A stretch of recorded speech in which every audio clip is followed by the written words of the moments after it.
जय हिंद साथियों, स्वागत करता हूं अपने YouTube चैनल मैथ्स माउंटेन पर। जैसा कि दोस्तों हमने पढ़ा था नंबर सिस्टम में हमने 3 पार्ट पढ़ाया था आपको। तीनों पार्ट में आपको जो है 5-5 टाइप के क्वेश्चन कराया था और सभी टाइप में मित्रों मैंने एक एक एग्जाम्पल कराया था। तो आज हम पढ़ेंगे नंबर सिस्टम का चौथा पार्ट और चौथे पार्ट में भी 5 टाइप के क्वेश्चन कराएंगे, उसमें एक एक एग्जाम्पल कराएंगे। आप लोग मेरे सारे वीडियो को देखते रहें। 10 दिन का क्लास रहेगा नंबर सिस्टम का और 10 दिन में आपको वो क्वेश्चन मिलेंगे जो परीक्षा में सभी प्रश्न आए हुए हैं। उसी माध्यम पे हमने क्वेश्चन को बनाया है मेरे भाई। सभी एग्जाम के क्वेश्चन को एक जगह कलेक्ट किया है। जितने भी आपके प्रीवियस पेपर के क्वेश्चन हैं सभी क्वेश्चन को बनाया है और सभी क्वेश्चन आपके सामने लाया है। तो मेरे भाई बहुत ही ध्यान से आप इस प्रश्न को पढ़ेंगे और समझेंगे। ये 10 दिन का क्लास आपके लिए रामबाण साबित होगा। अगर आप बहुत ही ध्यान से सारे क्लास को अटेंड करते हैं तो मैं पक्का कहता हूं कि आपका क्वेश्चन जो है एग्जाम में मिलेगा। तो आज का जो मेरा क्वेश्चन है, पहला क्वेश्चन ध्यान से आप देखेंगे। आज का पहला क्वेश्चन प्रिय मित्र क्या है? कह रहा है 1 गुणे 2 गुणे 3 गुणे डॉट डॉट डॉट गुणे 100 तक शून्य की संख्या ज्ञात करे। इसका मतलब यह है मेरे भाई कि 1 से अगर 100 तक संख्या का हम गुणा करते हैं तो कुल कितने शून्य आते हैं। तो जनरली होता क्या है मेरे भाई कि अगर आप 1 से 100 तक गिनती का अगर आप गुणा करेंगे तो बहुत अधिक समय लग जाएगा कि कितने शून्य आएंगे। तो देखिए ऐसे क्वेश्चन जब भी परीक्षा में आते हैं तो मैं बताता हूं ऐसे क्वेश्चन को कैसे आप आसानी से सॉल्व कर सकते हैं। बहुत ध्यान से समझेंगे मेरे भाई। जब भी अगर ऐसा प्रश्न आए, 1 से शुरू कर दे, 1000 तक गुणा कर दे, 2000 तक कर दे, 100 तक कर दे, तो ऐसी संख्याओं का हम शून्य की संख्या कैसे निकालते हैं आइए हम बताते हैं। सबसे पहले क्या करते हैं मेरे भाई, ध्यान से आप सुनेंगे। सबसे पहले हम करते क्या है, 100 का हम फैक्टर करते हैं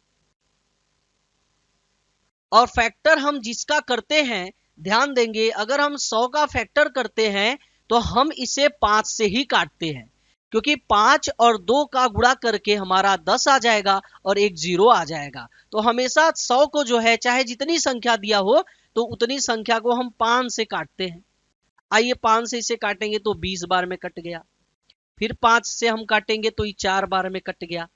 अब देखिए ध्यान से आप क्या करेंगे, अगर हम 5 से जब तक काटते हैं इसे तब तक काटते रहेंगे। अगर 5 से हम काट रहे हैं तब तक जब तक ये 5 से कट रहा है इसे हम काटते रहेंगे। जैसे ही 5 के अलावा दूसरी संख्या से कटने लगा वहीं हम छोड़ देंगे। तो हमारा देखिए यहां तक कटा है, 5 से 100 को काटा 20 बार में, 5 से 20 को काटा 4 बार में। अब हमारा 5 से नहीं कटेगा, बस इन्हीं दोनों को आप जोड़ देंगे तो हमारी शून्य की संख्या आ जाएगी। 100 को छोड़ देंगे क्योंकि 100 तक ही संख्या का हमें शून्य निकालना है। तो 20 और 4 आपका जोड़ के आ जाएगा 24 जीरो। मतलब 1 से अगर 1 से 100 तक संख्या का आपस में गुणा करेंगे मेरे भाई तो आपका जो शून्य की संख्या आएगी वह 24 आएगी। बिल्कुल आसान है, आप ध्यान से समझ गए होंगे। करते कुछ नहीं है, 5 से काटते हैं, जब तक वो 5 से कटता है काटते रहेंगे और फिर उसे जोड़ देंगे। 5 के अलावा जैसे ही दूसरी संख्या से कटने लगे हम उसे छोड़ देंगे। आइए आज का हम दूसरा प्रश्न करते हैं। तो दूसरे प्रश्न करने से पहले मैं आपको 2-3 एग्जाम्पल करा देता हूं कि शून्य संख्या कैसे निकालते हैं। मान लीजिए आपको एक एग्जाम्पल के तौर पे प्रश्न में करा देता हूं। कह रहा है 1 गुणे 2 गुणे 3 dot dot dot dot dot गुणे 500। इसका कहने का मतलब क्या है कि 1 से लेके 500 तक संख्या का आपस में गुणा करके कुल शून्यों की संख्या ज्ञात करें। तो हमें करना क्या है, सुने ध्यान से, शून्य की संख्या ज्ञात करनी है।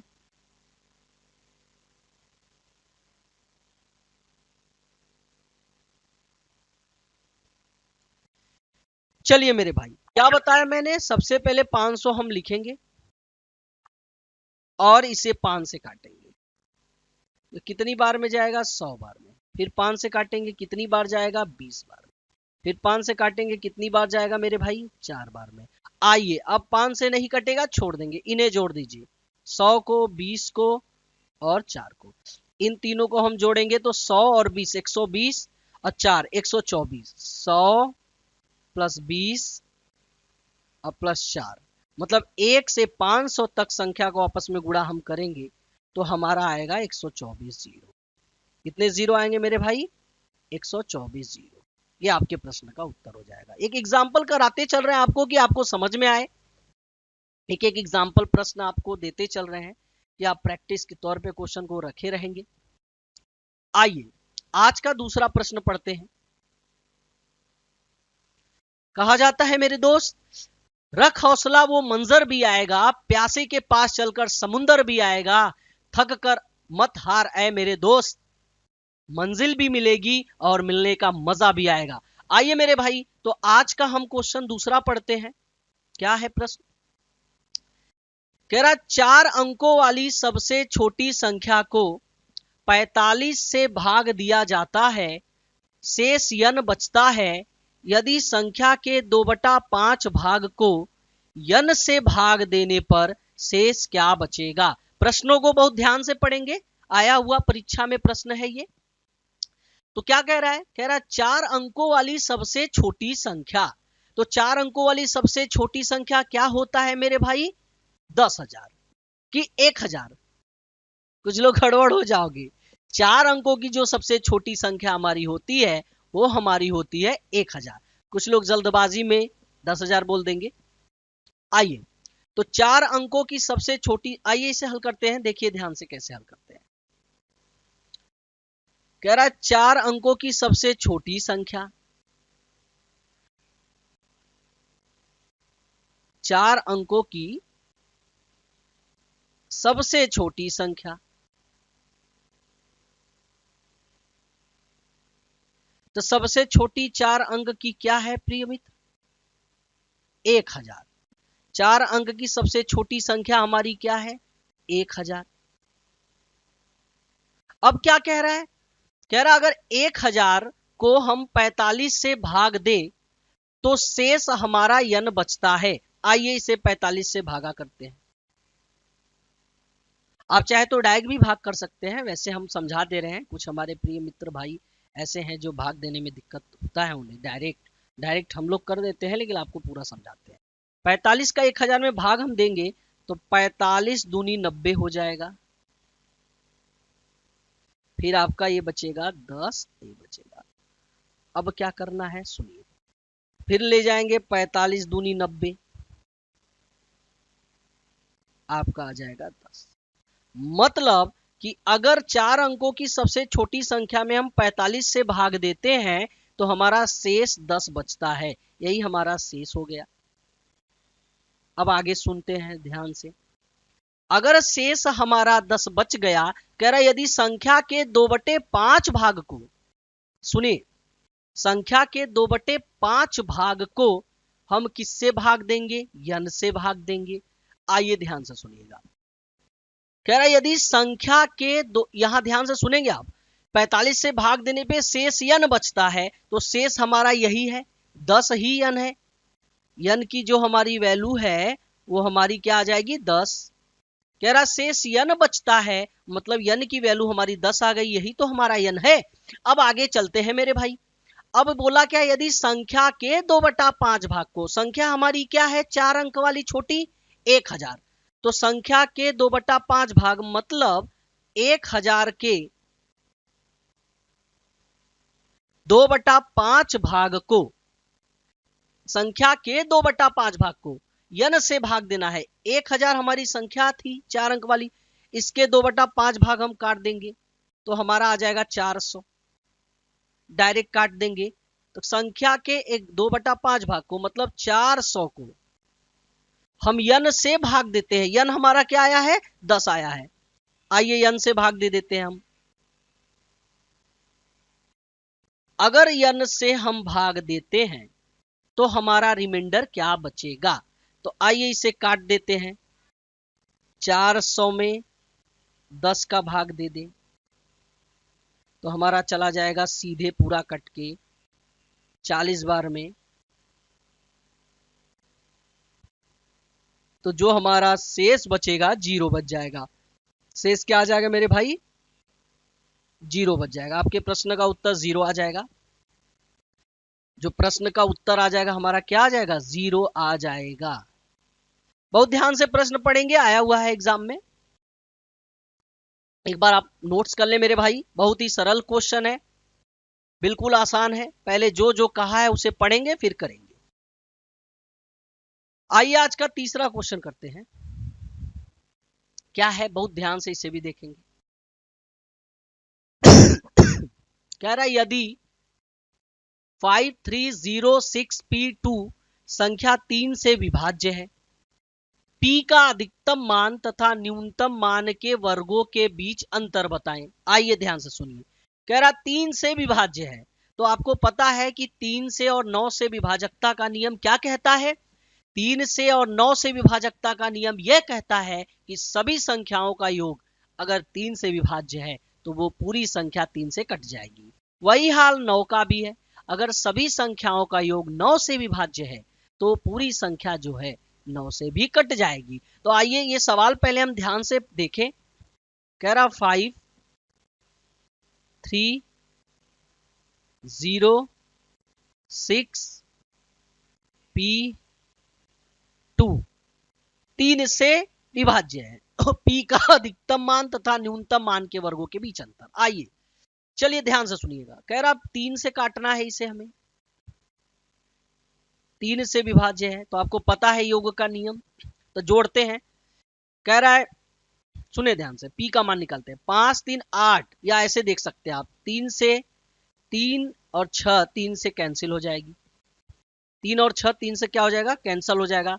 बचा हमारा 5 और 2 7, तो 5 और 2 हमारा 7 हो जाएगा।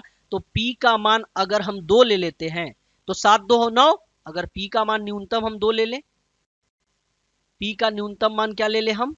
न्यूनतम मतलब कम से कम, छोटा 2 ले लेंगे तो 5 और 2 7, 2 9 हो जाएगा, तो 3 से कट जाएगा।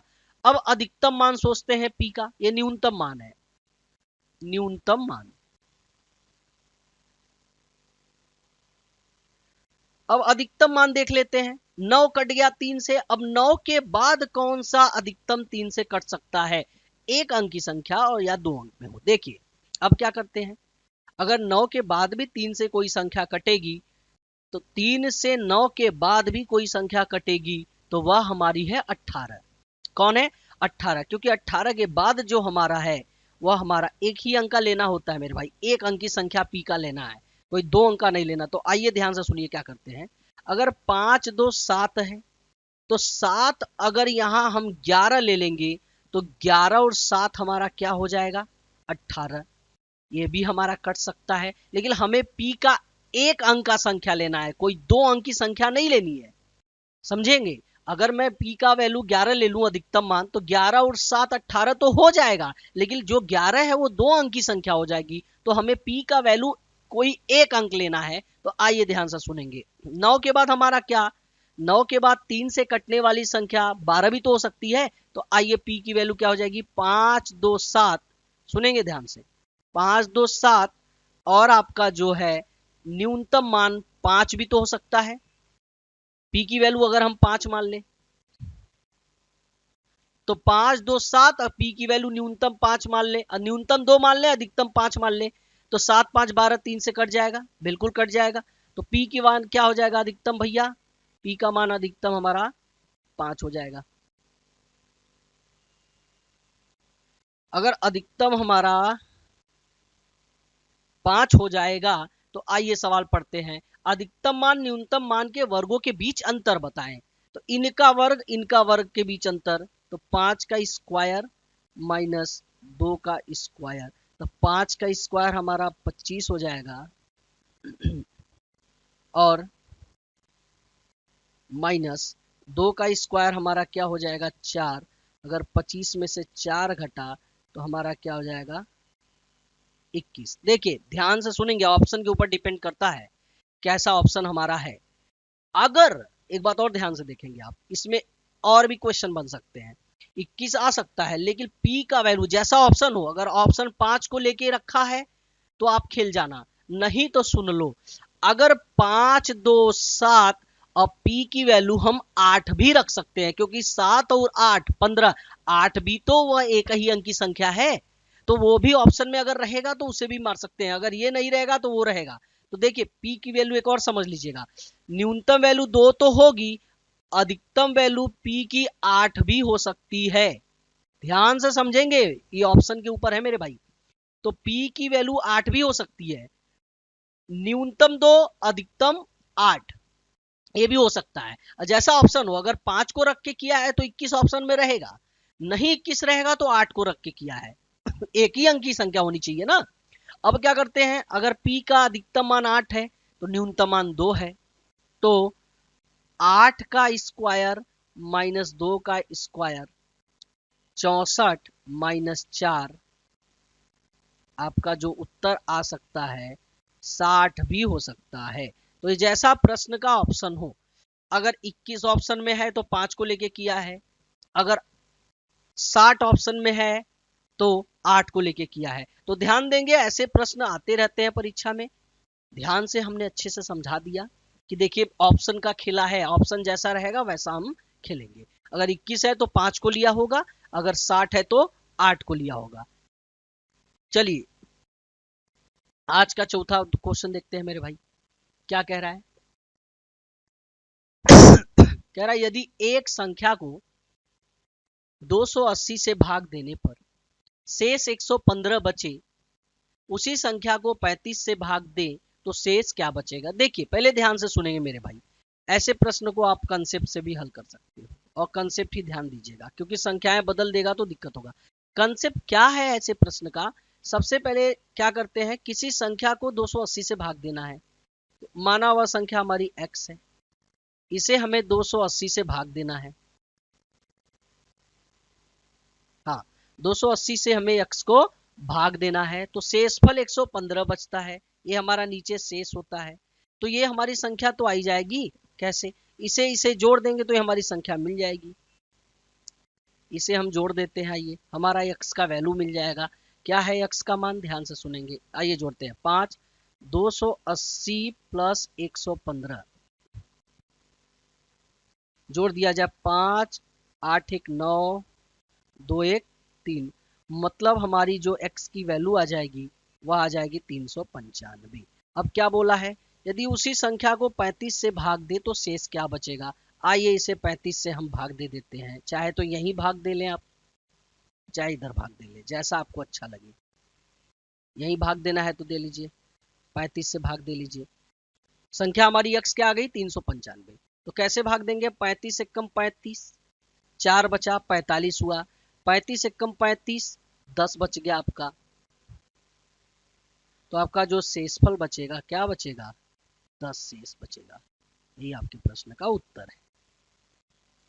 एक तो ये कंसेप्ट है, इसे ध्यान से आप समझेंगे।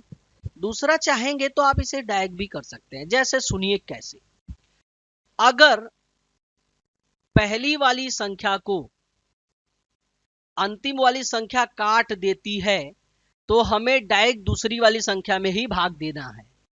फिर से सुनेंगे, डायरेक्ट शॉर्टकट क्या है इसका, जो शॉर्टकट तरीका है उसे भी आप समझ सकते हैं। क्या नियम कहता है, अगर पहली वाली संख्या को तीसरी वाली काट देती है तो हम डायरेक्ट दूसरे में भाग दे देते हैं। अगर पहली वाली संख्या को तीसरी वाली नहीं काटती है तब हम ये लगा देंगे। ध्यान से सुनेंगे, आइए देखते हैं। 280 को पहली वाली संख्या को हमारा तीसरा वाला काट रहा है, हाँ भाई काट रहा है। 280 को ये हमारा 35 काट देगा, आराम से ध्यान देंगे आप। 280 को 35 हमारा काट देगा, कैसे, 7 से इसे काट लीजिए, 7 चौक 28 40, 7 पचे 25, अब 5 अट्ठे 40, 8 बार में लेके काट देगा। 35 280 को 8 बार में काट, मतलब पहले को तीसरा काट दिया तो सीधे दूसरे में भाग दे दो। दूसरे में क्या मतलब, 115 में सीधे 135 का भाग दे दो। 115 में 35 का काट जाएगा, 35 दिया 105, 10 बच गया आपका उत्तर, सीधे आ गया आंसर आपके प्रश्न का। तो ऐसे प्रश्नों को आप आसानी से हल कर सकते हैं मेरे भाई। ध्यान देंगे। ये विभाज्यता का जो है सेसफल प्रमेय का नियम पे प्रश्न है, बिल्कुल आसान है। अगर पहली संख्या को तीसरी काट देती है तो सीधे दूसरी में भाग दे दीजिए। पहली संख्या को अगर तीसरी नहीं काटती है मेरे भाई तो मैं आपको कंसेप्ट भी समझा दिया, एक्स मान के कर सकते हैं। आज का 5वां क्वेश्चन ध्यान देंगे, क्या है? किसी संख्या को लगातार 3, 2, 5 से भाग देने पर शेषफल 1, 2, 3 बचे, उसी संख्या को 11 से भाग दे तो शेष क्या बचेगा? आइए करते हैं ऐसे प्रश्नों को। क्या है पहले ध्यान से देख लेंगे। कह रहा किसी संख्या को लगातार, लगातार का 2-3 नाम होता है, ध्यान से सुनेंगे। लगातार का दूसरा नाम होता है क्रमिक, ये भी बोल सकता है एग्जाम में, क्रमिक भी बोल सकता है, क्रमिक। ध्यान से सुनेंगे, लगातार का दूसरा नाम है क्रमिक। आइए इसे हल करते हैं। कह रहा 3 से, 2 से और 5 से भाग देने पर क्या बचता है हमारा? 1 बचता है, 2 बचता है, 3 बचता है। पहले इसे लिख लेते हैं। 3, 2, 5 को ऊपर लिख लेंगे, शेषफल जो बचता है नीचे लिख लेंगे। अब करते क्या है मेरे भाई, इसका ट्रिक आसान है बिल्कुल। इसमें आप इसे जोड़ दो, एक बार प्लस करना है, 5, 3, 8, फिर यहां से यहां गुणा होता है, समझेंगे। यहां प्लस, यहां गुणा, यहां प्लस, यहां गुणा, यहां प्लस, तो ऐसे करना है। 5, 3, 8, 8 दूनी 16, फिर हमारा प्लस होगा, समझेंगे, प्लस गुणा प्लस, 16, 2, 18, फिर यहां गुणा होगा, 18 तिया 54, फिर यहां प्लस होगा, 54 1 55, मतलब जो हमारी संख्या आ गई वह हमारी संख्या आ गई 55। इसमें हमें किससे भाग देना है? 11 से। आइए 11 से भाग दे देते हैं। अगर 11 से इसमें हम भाग देते हैं तो 11 पचे 55, हमारा 5 बार में कट जाएगा, जो शेषफल हमारा बचेगा 0 बच जाएगा। तो आपके प्रश्न का उत्तर क्या हो जाएगा मेरे भाई? 0। एक बार जल्दी से फिर से समझा देते हैं। लगातार वाले जो प्रश्न होते हैं प्रिय मित्र भाई, तो करते क्या है, पहले जो देता है संख्या उसे ऊपर लिख देते हैं, फिर जो शेषफल बचता है उसे नीचे लिख देते हैं, फिर यही ट्रिक लगा लेते हैं, प्लस गुणा। तो 5, 3, 8, फिर गुणा, 8 दूनी 16, फिर प्लस 16, 2, 18, फिर गुणा, 18 तिया 54, फिर प्लस 54 1 55, उसे 11 से भाग देना है तो क्या बचेगा? 0 बच जाएगा। तो आज के ये जो है हमारे 5 प्रश्न है, 5 टाइप के। आज चौथा पार्ट चल रहा है आज का। पार्ट 4 नंबर सिस्टम का 4 पार्ट हो चुका है। आप वीडियो को देखते रहें, अच्छा लगे मेरे भाई तो सब्सक्राइब करते रहें, और आपको डेली 10 दिन के क्लास मिलेंगे। लगभग नंबर सिस्टम आपका समाप्त हो जाएगा। इसके बाद हम इसके बाद जो चैप्टर पढ़ाएंगे, एक स्टेप से पूरा पढ़ा रहे हैं कि 4 से 5 महीने में आपका पूरा मैथ कवर हो जाए, आप अच्छे से परीक्षा में जो है क्वेश्चनों को कर पाए, सारे क्वेश्चन अच्छे से तोड़ पाए। अगर वीडियो अच्छा लगा हो मेरे भाई तो लाइक और सब्सक्राइब जरूर करते रहें, शेयर करते रहें अपने मित्रों और भाइयों में, कि सब जो है अच्छे से वीडियो को पढ़े समझे। जाते जाते आपको पता है वही छोटी बात, छोटी सी शायरी कहते हैं, कहा जाता है भाई, मंजिल थोड़ी कठिन है लेकिन हिम्मत नहीं हारूंगा। मंजिल थोड़ी कठिन है लेकिन हिम्मत नहीं हारूंगा, इतना तो भरोसा है खुद पर, इतना तो भरोसा है खुद पर, इस बार बाजी जरूर मारूंगा। तो वीडियो अच्छा लगा हो मेरे भाई तो सब्सक्राइब जरूर करते रहें मैथ्स माउंटेन चैनल से, उस चैनल को सब्सक्राइब करते रहें, अच्छे से वीडियो पढ़ते रहें, डेली बाय डेली आपको क्लास मिलते रहेंगे। फिर मिलते हैं अगले वीडियो में पार्ट 5 लेकर, नंबर सिस्टम का 5वां पार्ट लेकर। तब तक के लिए जय हिंद।